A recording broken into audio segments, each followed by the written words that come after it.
மறைச்சிட்டாங்க, எல்லா உண்மையும் மறைச்சிட்டானுங்க. நல்லா புரிஞ்சுங்க. சந்தோஷம்ன்றது என்ன தெரியுமா? பொருட்களில் இல்லை, உங்களோட நம்பிக்கையில தான் சந்தோஷம் இருக்கு. நீங்க நம்புறீங்க அந்த 1 மில்லியன் ரிங்கெட்ஸ் கிடைச்சிட்டா நான் சந்தோஷமா இருப்பேன் நம்புறீங்க. அது கிடைச்ச உடனே அந்த மனசு கிடைச்சிருச்சுன்னு நினைக்குது. அதனால ஓடிட்டு இருந்த உங்க மனசு நிக்குது. நின்னதுனால உள்ளுக்குள்ள வந்து ஹாப்பினஸ் ஃப்ளோ ஆகுது. இதுதான் மேட்ரு. சயின்டிஃபிக்கா சொல்லணும்னா, மனம் ஓடினால் பதட்டம், படபடப்பு, ஆங்ஸைட்டி, டிப்ரெஷன், டிசார்டர். ஓடிட்டு இருக்கக்கூடிய மனம் நின்னுச்சு அப்படின்னா ஹாப்பினஸ், திருப்தி, பேரானந்தம். அப்ப நீங்க எதை கத்துக்கணும்?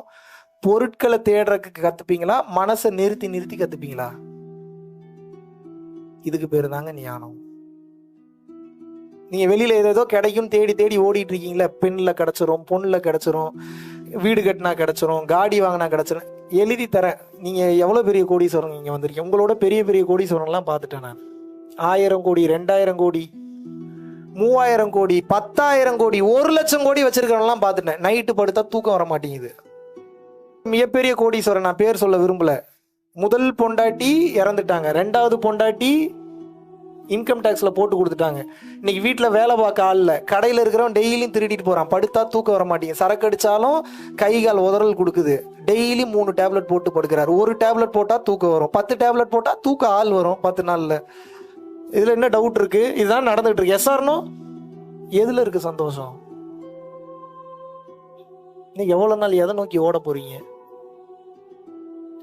நிறைய ஓடிட்டீங்க. முதல்ல புரிஞ்சுக்குங்க, இந்த உலகம் பெரும் மாயையில உங்களை சிக்க வச்சிருச்சு. பணம் தான் முக்கியம். அதாவது தன்னிறைவாக வாழ்ந்த வாழ்க்கைய கடந்து நவீன யுகத்துல இங்க சுத்தி இருக்கக்கூடிய மனிதர்கள், நான் ரொம்ப டீப்பா போனா அப்புறம் அது அரசியல் சார்ந்து போகணும், அரசியல் சார்ந்து போக விரும்பல. இப்போதைக்கு தெரிய வேண்டிய உண்மையை மட்டும் தெரிஞ்சுக்க. உங்களை எப்படி கொண்டு போயிட்டான் அப்படின்னா, எங்க ஊர்ல எல்லாம் மதுரை சைடெல்லாம் வந்து பாத்தீங்கன்னா அந்த டைம்ல ஒரு வீட்டுக்கு ஒரு மாடு இருக்கும், ஒரு முருங்கைக்கீரை இருக்கும். முருங்கைக்கீரை மரம், நான் சொல்றது முருங்கை மரம் சொல்லுவாங்க. இது 2 இருந்ததுன்னா போதும். கொஞ்சோண்டு இடம், ஒரு வீடு, ஒரு ஓலைக்குடிசை இருந்தா மட்டும் போதும். அந்த உயிர் தன்னிறைவு அடைஞ்சு ஆனந்தமா வாழ்ந்து முக்தியும் போயிருச்சு. எந்த மெடிடேஷனும் பண்ண தேவையில்ல, கருணையில் இருக்க தேவையில்ல, ஒன்றும் பண்ண தேவையில்ல, ஒரு மண்ணாங்கட்டியும் தேவையில்லை. ஏன்?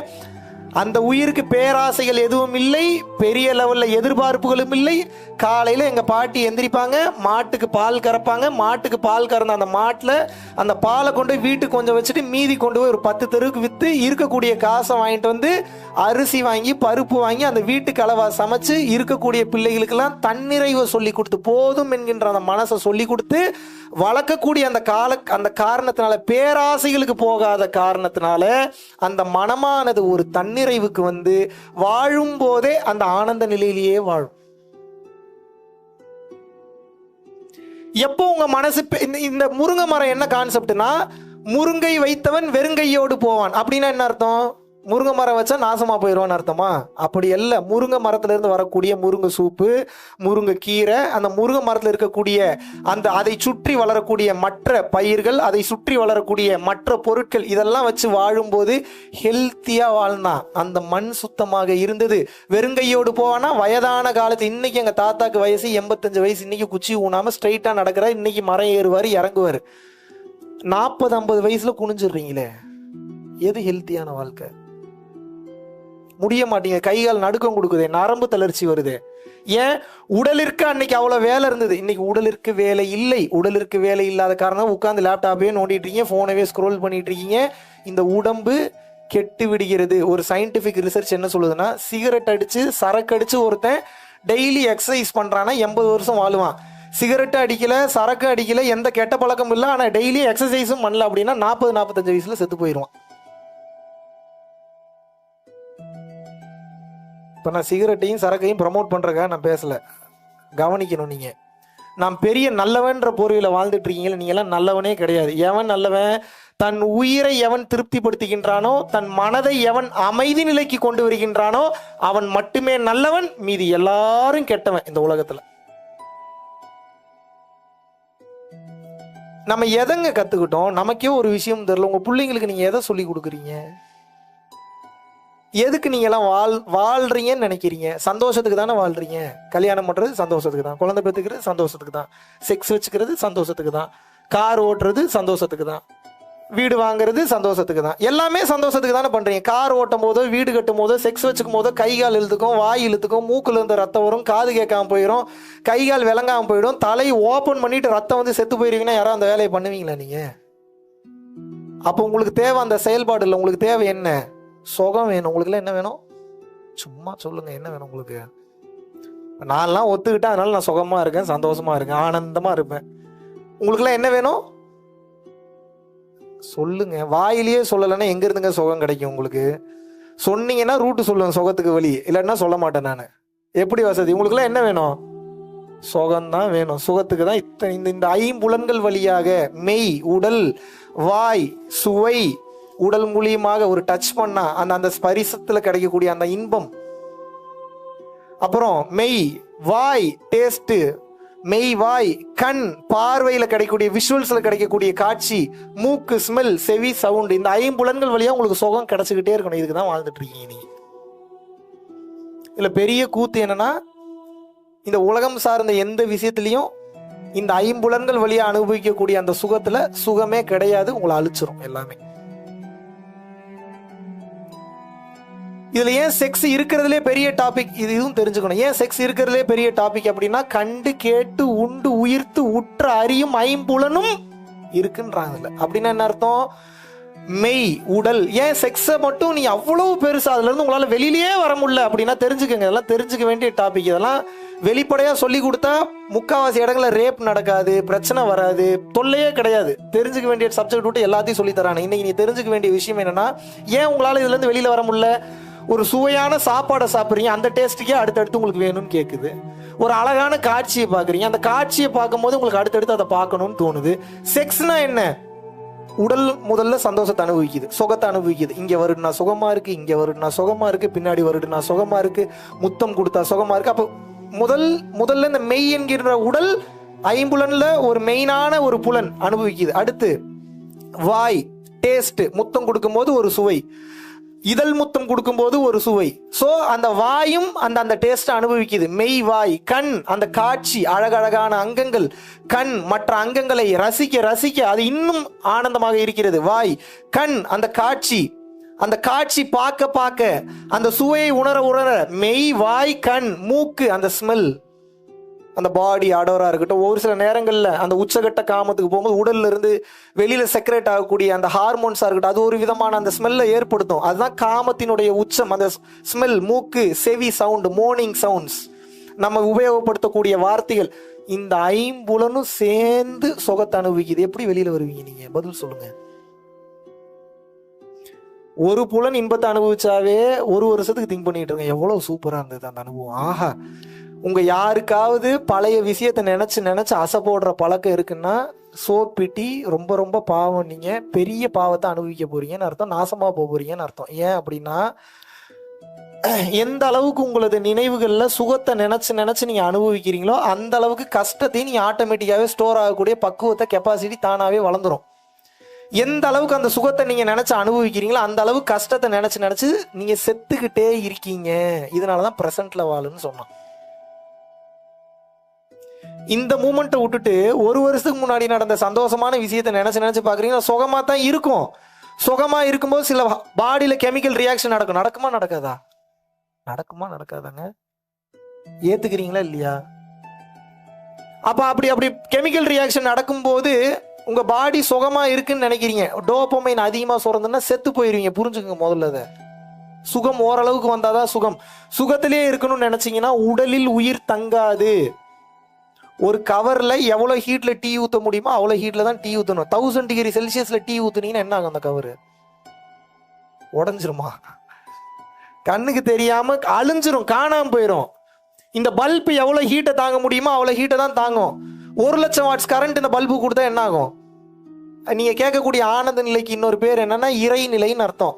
இறைநிலைனா என்ன? மனமற்ற நிலையில பிரசன்ட்ல அப்படியே டிராவல் பண்றது. 2 நிமிஷத்துக்கு மேலாம் ஹோல்டு பண்ண முடியாது, வெடிச்சு செதறிடுவீங்க, காணாம போயிருவீங்க. நீ எதிர்பார்க்கக்கூடிய சுகம் எதுவும் இல்லை. நீ எதிர்பார்க்கக்கூடிய சுகம் இந்த பாடியில இருந்தா முதல்ல கிடைக்காது. முதல்ல தெரிஞ்சுக்குங்க. நீ எதிர்பார்க்கக்கூடிய சுகம் எப்போ உங்களுக்கு கிடைக்கும்னா, பரிபூரண ஆன்மாவா நீங்க எப்போ மாறுறீங்களோ அப்பதான் கிடைக்கும். அப்படின்னா என்ன அர்த்தம்? பாடியை விட்டு எக்ஸிட் ஆகணும்னு அர்த்தம். அதுக்கு பேர் தான் மோட்சம் அல்லது முக்தி. இந்த உடலுக்கு ஒரு குறிப்பிட்ட லெவல் கெப்பாசிட்டி தான் இருக்குது. அந்த கெப்பாசிட்டிக்கு மேலே இந்த உடம்புலாம் தாங்காது, செத்து போயிடுவீங்க. இந்த உடலை விட்டு வெளியேறினாதான் அதுக்கு பேர் மோட்சம், முக்தி, பிறவியில்லா பெருவாழ்வு. இதுக்கு போகிறது எண்டு. இதுக்கு முதல் வழி என்ன அப்படின்னா, முதல்ல வாழும் போதே ஒரு தன்னிறைவுக்கு வரணும். நீங்கள் தன்னிறைவுக்கு வர்றதுன்னா என்ன? இது போதும், இதில் ஒன்றும் இல்லை, இது போதும், இதில் ஒன்றும் இல்லை, அதை பார்த்துட்டேன், அதில் ஒன்றும் இல்லைன்னு சொல்லி புரிதலிலோ அல்லது ஞான விளக்கத்திலோ அல்லது பயணம் பண்ணக்கூடிய வாழ்க்கையிலோ ஒரு முடிவுக்கு வரணும். நீங்கள் முடிவுக்கு வரலைன்னா என்ன ஆகும்னா, இந்த ஆசை அதிகமாகும்னு நினைக்கிறீங்களா, கம்மியாகும்னு நினைக்கிறீங்களா? இந்த பாடி கொடுத்தது அனுபவிக்கிறதுக்குல்ல, அனுபவிச்சுக்க. ஆனா அனுபவிச்சுட்டு இதுல ஒண்ணு இல்லைன்றது தெரிஞ்சுக்கன்றதுதான் அந்த பாடியை கொடுத்துருக்கான். அனுபவிச்சுக்கிட்டே இருன்றக்கா அந்த பாடியை கொடுக்கல. நீ அனுபவிச்சுக்கிட்டே இருக்கீங்கன்னா வயசாயிரும். வயசான ஆட்களுக்கு ஆசை கம்மின்றீங்களா, அதிகம்ன்றீங்களா? இருக்கிறதுலே அதிக ஆசை வயசானவங்களுக்கு தான். ஆனா பாவம், அவங்களுக்கு பாடி சப்போர்ட் பண்ணாது. அதனால நடிப்பாங்க அப்படியே வாழ்க்கையில எல்லாம் ஆண்டு அனுபவிச்ச மாதிரி. அவங்களாம் பார்த்து ஏமாந்துடாதீங்க. டாப் டு பாட்டம் எனக்கு தெரியும். மனம் எப்படி செயல்படும், உடல் எப்படி செயல்படும், ஆன்மா எப்படி செயல்படும், எந்த நேரத்தில் ஒரு மனசன் எதை பேசுவான், எதை பேச மாட்டான், என்னென்ன பொய்யெல்லாம் சொல்லுவான், என்னென்ன உண்மை எல்லாம் தெரியும். ஆரம்பத்திலேயே ஆசையை அடக்க தெரில. 70-80 வயசுல எங்கே போய் ஆசையை அடக்குவீங்க? ஆசை அப்படியே தான் இருக்கும். உங்கள் உடம்பு சப்போர்ட் பண்ணாதனால ஒன்றும் பண்ண முடியலன்னு உட்காந்துருப்பீங்க. நீங்கள் இப்படியே என்ன பண்ணுறது, இதுக்கு மேலே ஒன்றும் பண்ண முடியாது. அப்போது அந்த ஆசை என்ன பண்ணோம்னா, மீண்டும் அடுத்த பிறவியை எடுக்கும். ஏன்? அதை அனுபவிக்கிறக்காக எடுக்கும். பிறப்பு இறப்பு என்பது ஒரு மாபெரும் சாபக்கேடு. மனிதனா உடல் எடுத்துட்டீங்கன்னாவே கேவலமான ஒரு பிறவின்னு நீங்க அர்த்தம், இன்க்ளூடிங் மீ. ஏன்? மனித பிறவி எடுத்தாவே ஏதோ ஒரு எரர் இருக்கு, முடிக்காத கணக்கு வழக்கு இருக்கு. அந்த முடிக்காத கணக்கு வழக்கை முடிக்கிறதுக்காக சஞ்சித கர்மா, பிராப்த கர்மா, ஆகாமிய கர்மா, காமிய கர்மா, நிஷ்காமிய கர்மா, இந்த கர்மால சில கர்ம வினைகள்ல நீங்க பேலன்ஸ் இன்னும் முடிக்க வேண்டிய கணக்கு இருக்குன்ற ஒரே காரணத்துக்காக தான் இங்க மீண்டும் பிறந்திருக்கீங்க. அதை முதல்ல தெரிஞ்சுங்க. மனித உடல் கிடைச்சிருச்சுன்னா பேர் அழகுன்னு நினைச்சுக்காதீங்க. இருக்கிறதுலே கேவலமான விஷயம் உங்க உடல் தான்.